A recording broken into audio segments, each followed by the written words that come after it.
Hari ini kita akan belajar tentang kekudusan dalam pernikahan, dalam hubungan suami istri. Karena seorang suami dan istri pernikahannya akan kudus kalau dia sebelum nikah hidup dalam kekudusan. Kalau sebelum nikah sudah hidup dalam dosa atau jatuh dalam perzinahan, suatu saat ketika di dalam pernikahan dia akan hidupnya struggle, akan mengalami pencobaan, mengalami godaan, dan apa yang dia tabur sebelum dia menikah diberkatin Tuhan akan dituai di dalam pernikahannya. Makanya sebelum konseling pranikah itu, makanya seorang calon pasangan suami, calon istri dan calon suaminya harus berterus terang kepada hamba Tuhan yang mengkonselinginya. Jangan sampai ada yang ditutup-tutupin. Ketika dosa itu ditutup-tutupin, iblis akan mendapat keuntungan.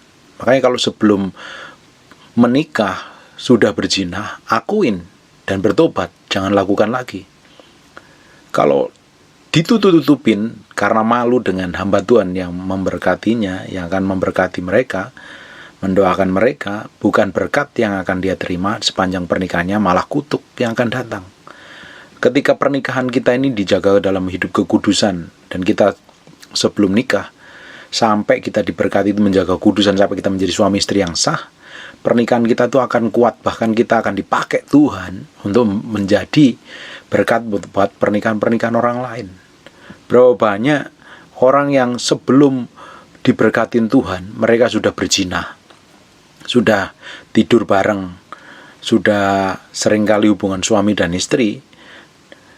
Setelah dalam pernikahan, kalau dia tidak bertobat waktu sebelum diberkati, belum bertobat dan tidak ngaku dosa, ketika dikonselingi pranikah, dia pasti hamba Tuhan yang mengonseling akan tanya, sudah pernah tidur atau belum? Kalau dia tidak akuin, ketika hamba Tuhan memberkati pernikahannya, bukan berkat dia terima, tapi kutuk. Dosa yang ditutup-tutupin itu menjadi celahnya setan untuk menghancurkan dalam perkawinan. Saya berkali-kali ngonselingin orang yang sudah selingkuh atau mau cerai terus atau ribut dalam keluarganya. Kalau ditanya, ditelusurin dari awalnya bahwa sebelum diberkati seringkali mereka sudah hidup seperti suami istri, sering melakukan hubungan intim, hubungan layaknya suami istri. Tidak heran apa yang ditabur sebelum pernikahan dia tuai di dalam pernikahannya. Saya sudah perhatikan banyak sekali, ini memang survei nggak ada datanya, tapi seringkali apa yang orang yang saya konselingin, saya tanyain dulu. Bapak Ibu juga bisa tanya kepada teman-teman atau saudara-saudara yang lain, kenapa kok cerai?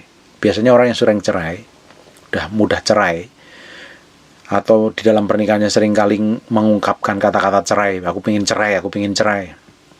Biasanya di dalam pernikahan mereka akan menghadapi struggle masalah besar karena sebelum mereka diberkati sudah seringkali melakukan hubungan suami istri.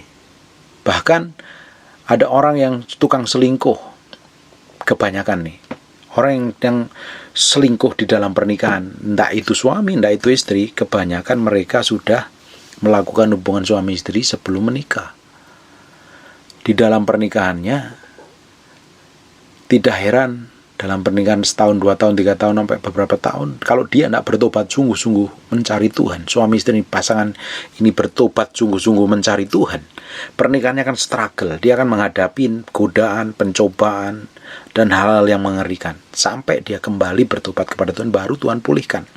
Sebab dosa akan ada konsekuensinya. Dosanya ketika kita mengaku dosa di hadapan Tuhan diampuni, tapi upah dosanya, konsekuensinya kita yang akan tanggung.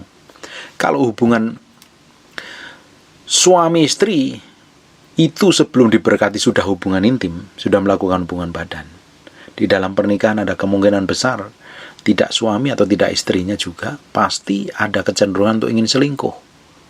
Kalau tidak nanti ribut, ujung-ujungnya cerai. Karena dia sudah menabur perzinahan sebelum pernikahan. Apa yang ditabur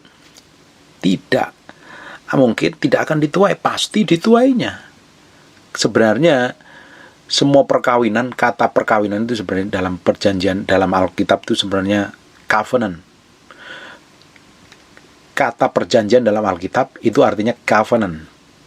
Dan setiap perjanjian selalu ada namanya darah yang tercurah. Sebab darah adalah lambang sebagai materainya. Pernikahan pun juga sama. Perjanjian pernikahan kita dengan pasangan hidup kita dan perjanjian pernikahan kita dengan Tuhan, yang seharusnya tidak bisa dipisahkan oleh apapun juga, tidak bisa diceraikan oleh apapun juga. Karena kedegilan dan kengototan manusia, hawa nafsunya yang ngontrol dan mengendalikan, makanya seseorang itu pingin cerai dan memutuskan untuk, karena aku tidak cocok lagi dengan kamu, kita nggak sejalan, nggak sepikiran, akhirnya pernikahan itu batal dan cerai. Padahal Alkitab ngomong tidak boleh cerai. Boleh cerai itu karena ngotot, hawa nafsunya yang ngontrol. Karena pernikahan itu kudus adanya. Pernikahan adalah, tujuannya adalah untuk melahirkan keturunan ilahi, bukan untuk sekedar melahirkan. Tetapi banyak orang seringkali menganggap sepele tentang pernikahan. Dianggapnya pernikahan itu sebagai mainan. Makanya di dalam kekristenan yang sejati, sebelum menikah harusnya dikonseling oleh hamba Tuhan, minimal 6 bulan. Karena pernikahan itu sekali seumur hidup, bukan main-mainan. Sekali kita memilih pasangan hidup kita harus terima kekurangan dan kelebihannya. Kita harus mengerti, kita harus berjalan hidup takut akan Tuhan. Kalau tidak, pernikahan kita akan babak belur. Berapa banyak orang yang Kristen, bahkan hamba Tuhan, pernikahannya babak belur. Karena apa? Tidak benar-benar berjalan dalam kehendak Tuhan dan mau berjalan dalam ritme dan cara kerja Tuhan. Kalau tidak, kekristenan itu akan menjadi,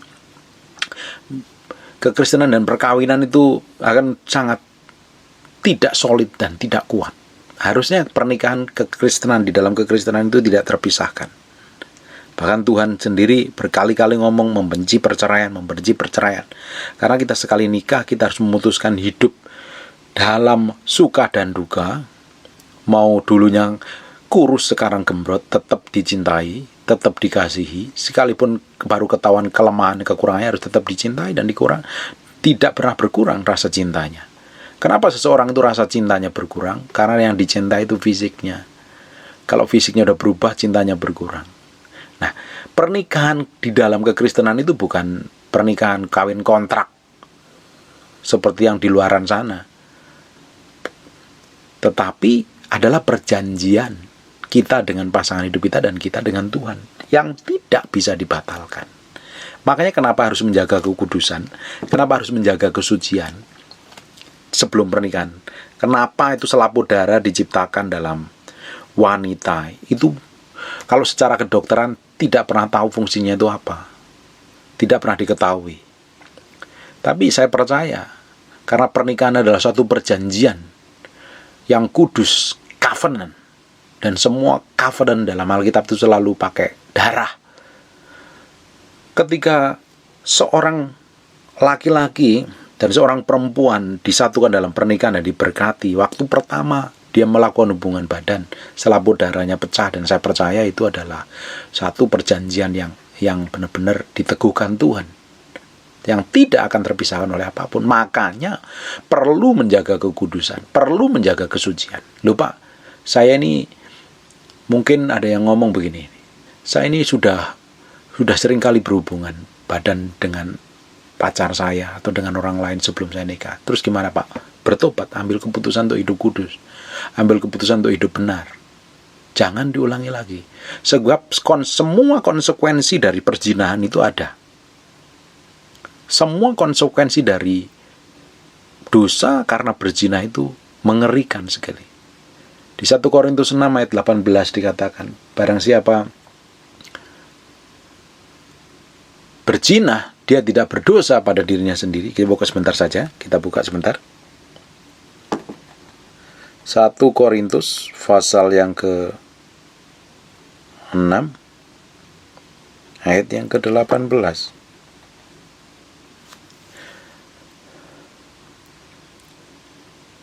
Jauhkanlah dirimu dari percabulan. Setiap dosa lain yang dilakukan manusia terjadi di luar dirinya, tetapi orang yang melakukan percabulan berdosa terhadap dirinya sendiri. Dosa percabulan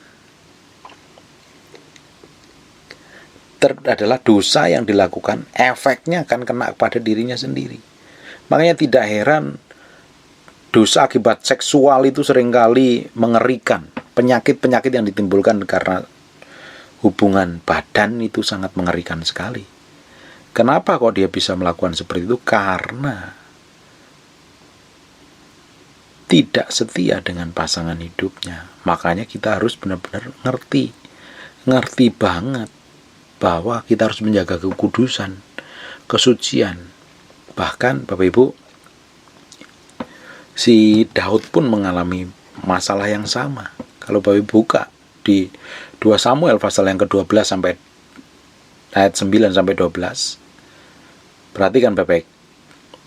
Mengapa engkau menghina Tuhan dengan melakukan yang jahat di matanya? Daud di mata Tuhan menghina Tuhan dan dianggap melakukan yang jahat sekali. Uria orang Het itu kau biarkan ditewaskan dengan pedang. Sengaja dibunuh memakai tangan orang lain. Atau orang Jawa sering bilang napok nyilih tangan. Seringkali kita tuh mau mukul pakai tangan orang lain. Itu juga jahatnya bukan main itu di hadapan Tuhan. Hati-hati semua yang kita lakukan kalau kita itu menyakitin orang lain, memakai orang lain, memakai tangan orang lain itu juga jahat. Di mata Tuhan itu jahat sekali. Karena supaya nama kita bersih, kita pukul orang lain pakai tangannya orang lain. Napok nyilih tangan. Itu istilah Jawa. Dan itu jahat. Ini apa yang dilakukan Daud seperti ini. Dan di mata Tuhan adalah suatu kejahatan. Istrinya kau ambil menjadi istrimu dan dia sendiri telah kau biarkan dibunuh oleh pedang oleh Bani Amon. Sengaja si Uria ditaruh di medan peperangan yang paling ganas di depan dan akhirnya dia mati. Dibunuh oleh panah-panah musuhnya, orang-orang Amon. Oleh sebab itu pedang tidak akan upahnya. Karena ngambil istri orang dan membunuh, pedang tidak akan menyingkir dari keturunanmu. Apakah dosa Daud diampuni? Iya. Bahkan di Perjanjian Baru dibilang Daud adalah the man after my own heart, orang kesayanganku. Bahkan Tuhan dapat di hati Daud itu melakukan kehendaknya, menyenangkan Tuhan. Dan dia sudah bertobat tentunya. Kalau didapati menyenangkan Tuhan, melakukan semua kehendak Tuhan pada zamannya, berarti Daud ini sudah bertobat. Daud ini sungguh-sungguh sudah mengalami perubahan. Tetapi upahnya, oleh sebab itu pedang tidak akan menyingkir dari keturunanmu sampai selama-lamanya. Anak-anaknya itu seringkali dibunuh-bunuhin, saling bunuh-bunuhan. Karena engkau telah menghina aku. Nah, perzinahan itu menghina Tuhan. Di mata Tuhan itu adalah menjijikkan dan sangat mengerikan. Dan mengambil istri Uria orang Het itu untuk menjadi istrimu. Beginilah firman Tuhan, bahwasanya upahnya dari dosa tersebut, bahwasanya malapetaka akan kutimpakan ke atasmu, datang dari kaum keluargamu sendiri. Aku akan mengambil istri-istrimu di depan matamu dan membiarkan kepada orang lain untuk orang itu akan tidur dengan istri-istrimu di siang hari. Ini yang dilakukan oleh Absalom, menidurin para gundiknya bapaknya, bahkan tidurinya di atas sotoh rumah. Ini sangat mengerikan sekali. Sebab engkau telah melakukan secara tersembunyi-sembunyi, tetapi aku akan melakukan hal itu di depan seluruh Israel secara terang-terangan. Sangat mengerikan sekali. Upahnya ada. Upahnya sangat mengerikan. Kalau dosa dilakukan secara sembunyi-sembunyi, Tuhan akan broadcast-nya di depan umum, di broadcast ke semua orang, jadi tontonan khalayak ramai. Tetapi kalau kita melakukan doa, penyembahan, kesetiaan, kekudusan yang kita lakukan sembunyi-sembunyi, orang lain tidak tahu, Tuhan akan promosi kita di depan umum. Itulah yang menjadi perbedaan antara kita ini dengan orang-orang yang tidak kenal Tuhan. Kita didapati menjadi orang yang berkenan di hadapan Tuhan seharusnya. Nah, upah dari perzinahan ini sangat mengerikan sekali Bapak Ibu. Bahkan di Maleakhi pasal yang kedua, kita buka di mulai ayat yang ke-10. Ini Tuhan marah sekali dengan perkawinan campur antara orang Israel dengan orang-orang yang nyembah berhala, perempuan-perempuan orang lain yang tidak sesama satu suku. Bukankah kita sekalian mempunyai satu bapa? Bukankah ayat yang 10 mulai ya? Bukankah kita sekalian mempunyai satu bapa? Bukankah satu Allah menciptakan kita? Lalu mengapa kita berkhianat satu sama lain? Dengan demikian menajiskan perjanjian nenek moyang kita. Karena apa? Tidak setia tentunya, berkhianat. Yehuda berkhianat dan berbuat keji dilakukan di Israel dan di Yerusalem sebab Yehuda telah menajiskan tempat kudus yang dikasihi Tuhan dan telah menjadi suami anak perempuan Allah asing. Mengerikan, bukan? 12. Biarlah Tuhan melenyapkan dari kemah-kemah Yakub segenap keturunan orang yang berbuat demikian, sekalipun ia membawa persembahan kepada Tuhan semesta alam. Sekalipun berdoa, kalau kawin sama orang yang tidak berkenan di hadapan Tuhan, itu jatuhnya persembahannya tidak berkenan di hadapan Tuhan tentunya. Menjadi bau kenajisan persembahannya. Dan inilah yang kedua yang kamu lakukan. Kamu menutup mezbah Tuhan dengan air mata. Datang berdoa dengan air mata. Dengan tangisan, jerit-jeritan, rintihan. Karena ia tidak lagi berpaling pada persembahan dan tidak berkenan menerimanya dari tanganmu. Ini yang dilakukan karena melakukan kedegilan hatinya. Tidak berkenan di hadapan Tuhan. Ujungnya apa? Semua persembahan, semua dosanya tidak didapatin berkenan di hadapan Tuhan. Dan kamu bertanya, oleh karena apa? Oleh karena sebab Tuhan telah menjadi saksi antara engkau dan istri masa mudamu yang kepadanya engkau telah tidak setia, padahal dialah teman sekutumu dan istri seperjanjianmu. Bapak Ibu, makanya kenapa kita ini harus menjaga kekudusan, tidak boleh berzina, boleh melakukan persetubuhan sebelum diberkatin Tuhan. Karena apa? Di dalam pernikahan nanti akan muncul ketidaksetiaan, ada perselingkuhan yang terjadi. Karena kita sudah menabur dosa perzinahan sebelum menikah, kita akan menuai di dalam pernikahan. Kalau didapatin ada perzinahan di dalam pernikahan, karena tidak setia, laki-lakinya tidak setia kepada istri waktu masa muda, bukan istri muda, istri pada masa mudanya, karena tidak setia, akhirnya apa? Tuhan marah sekali. Kita berdoa, kita jerit, doa dan persembahan kita tidak berkenan di hadapan Tuhan. Percuma saja. Karena istrimu adalah teman sekutu dan seperjanjian, pewaris kasih karunia Allah. Nah, makanya penting sekali menjaga kekudusan. Kalau pacaran, jangan lebih, saya sarankan secara pribadi, kalau pacaran itu jangan lebih dari 2 tahun. Kalau pacaran lebih dari 2 tahun, ada kemungkinan semakin dekat, semakin banyak kesempatan, akhirnya jatuh di dalam dosa. Ya, kalau jadi menikah, kalau sudah jatuh dalam dosa perzinahan, terus menikah juga kita akan menerima konsekuensi dari perzinahan tersebut. Belum ada masalah-masalah yang akan terjadi. Itu pun kalau menikah. Kalau seandainya pacaran lebih dari 2 tahun, terus putus, itu buang-buang waktu, buang-buang tenaga, buang-buang perasaan, buang-buang uang. Investasi yang salah. Kalau ada seseorang anak muda ingin nikah umur 25 atau 24, minimal umur, kalau ingin nikah umur 25, minimal mulai umur 23 udah mulai berdoa sama Tuhan. Tentunya dari muda udah berdoa sama Tuhan. Selanjutnya, dari mulai umur 23 sudah mulai minta petunjuk Tuhan. Pasangan hidupnya yang mana? Jangan hubungan lama-lama. Doain dulu, tanya Tuhan dulu. Pacaran kalau nggak bisa lama, jangan terlalu lama supaya tidak jatuh dalam dosa.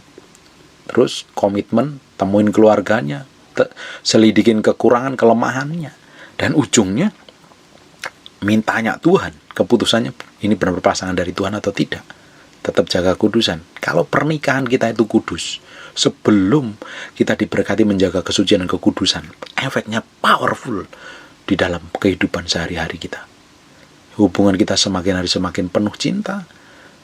Kita memang pasti ada perselisihan, ada salah paham, tetapi kita mudah sekali menyelesaikannya. Dan kita semakin hari semakin menjadi berkat bagi banyak pernikahan orang lain. Hidup kita menjadi contoh. Bahkan orang akan datang kepada kita untuk belajar bagaimana pernikahan kita itu kokoh, penuh cinta, penuh kemesraan. Dan karena hidup kita didapati berkenan di hadapan Tuhan, itu pentingnya pernikahan. Hidup menjaga kekudusan. Kalau didapatin hari ini, ada beberapa orang yang sudah berzina, sudah seringkali bahkan kumpul kebo, seringkali tidur dengan berbagai laki-laki dan berbagai macam perempuan, mulai saat ini stop dan bertobat kembali sama Tuhan. Tangan Tuhan tersedia. Tangan Tuhan tersedia. Kembali kepada Tuhan akan pulihkan. Ujungnya, nanti hidupmu akan dipulihkan Tuhan. Diberkatin Tuhan.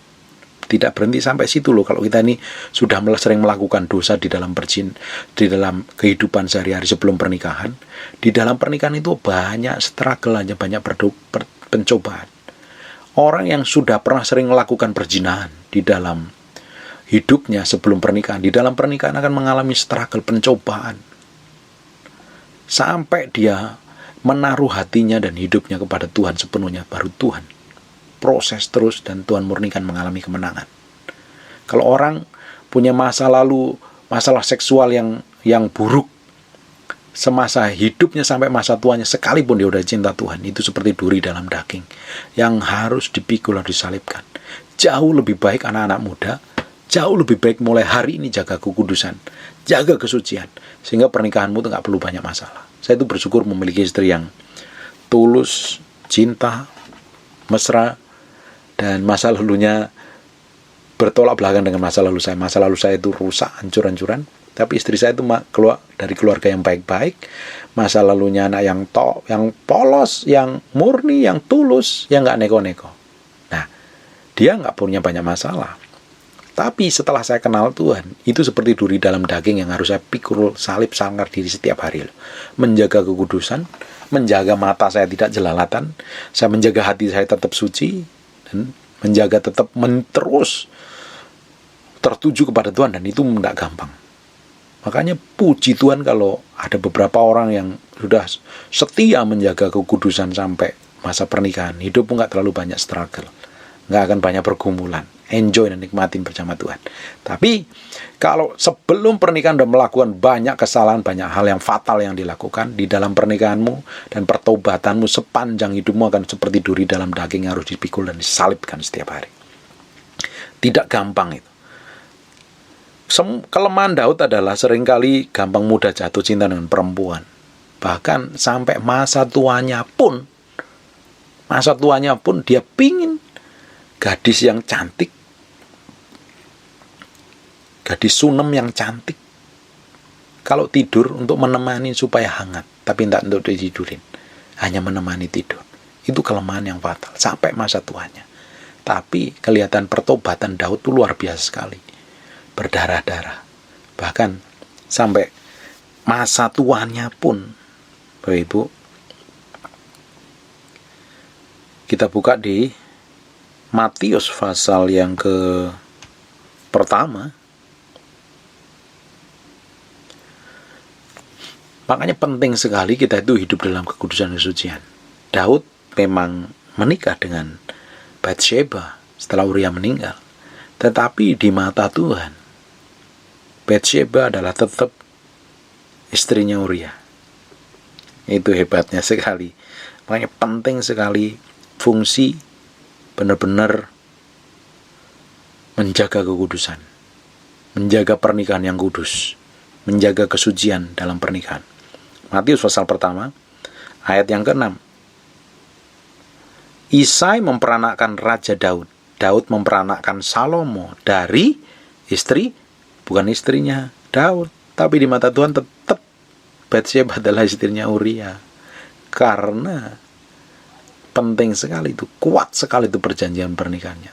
Tuhan pegang janjinya. Orang yang menjaga kekudusan kesucian, pernikahan itu kuat. Makanya tidak heran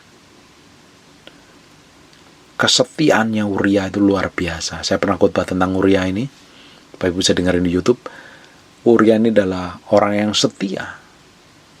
Tidak heran dia tetap disebut di dalam perjanjian baru dari silsilah keturunan Yesus Kristus Tuhan, bahwa Isai memperanakkan Raja Daud, Daud memperanakkan Salomo dari istri Uria. Penting kesetiaan. Penting sekali kesetiaan. Jaga kekudusan. Banyak orang bingung, kenapa sih saya nggak boleh berzina sebelum pernikahan? Pasti ada alasan ilahi. Kalau kamu menabur perzinahan, dalam pernikahanmu akan menuai perzinahan, akan menuai kehancuran. Apalagi sebelum diberkati tidak mau ngaku di hadapan Tuhan, diaku hamba Tuhan. Karena dianggap Tuhan, hamba Tuhan nggak tahu. Waktu hamba Tuhan berkati kamu nggak akan terima berkat. Tapi kutuk yang akan datang dalam kehidupan keluargamu, akuin di hadapan Tuhan sebelum diberkatin Tuhan. Kalau hari ini ada beberapa orang sudah sering kali selingkuh, pasangannya dianggap angin lalu, mungkin karena istrinya udah berubah atau suaminya berubah, terus pindah ke lain hati. Hari ini waktunya bertobat kembali kepada Tuhan. Dengerin baik-baik, semua dosa perzinahan akan ada konsekuensi dalam diri kita. Kita akan tuai. Dosanya sudah diampuni, tapi konsekuensi dari dosa itu ada. Dosanya Daud diampuni, tapi konsekuensi dari apa yang dia lakukan Daud tetap anak cucunya yang menanggung. Dosa akan tetap menjadi dosa. Dan kita harus patahkan. Lewat darah Yesus, lewat kematian Yesus Kristus, kita ambil hari ini bertobat, ambil keputusan untuk hidup benar di hadapan Tuhan. Penting sekali. Nanti coba tanya-tanya mom, tante, saudara, teman atau siapapun yang sudah cerai, atau teman-teman yang sering kali selingkuh, coba ditanyakan, cek apa yang saya katakan ini terjadi apa tidak, benar apa enggak, coba dicek. Yang sudah sering kali selingkuh atau yang pernah cerai, ditanya dulu waktu nikah sebelum diberkatin pernah tidur bareng atau belum, pasti jawabannya iya. Nah, itu pelajaran penting. Kenapa kita itu harus menjaga kekudusan, kesucian, kesetiaan. Puji Tuhan, tambah hari saya itu tambah cinta dengan istri saya beberapa bulan terakhir ini terutama. Saya semakin hari saya merasakan cinta. Kami berdua benar-benar kayak orang jatuh cinta, seperti padahal pernikahan kami udah belasan tahun. Saya secara pribadi jaga. Setiap hari saya bilang, "Honey, I love you." Pagi Honey, saya cium dia bilang, "I love you." Hari ini kau cantik sekali, luar biasa. Karena saya tahu istri saya adalah teman, pewaris kasih karunia Tuhan. Dia adalah belahan hidup saya, yang harus suatu hari saya harus benar-benar didapatin berkenan di hadapan Tuhan. Saya berdoa,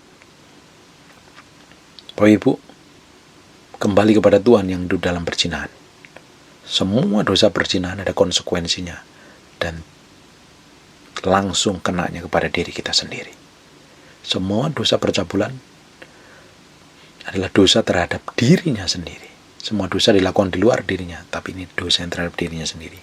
Konsekuensinya itu yang sangat mengerikan.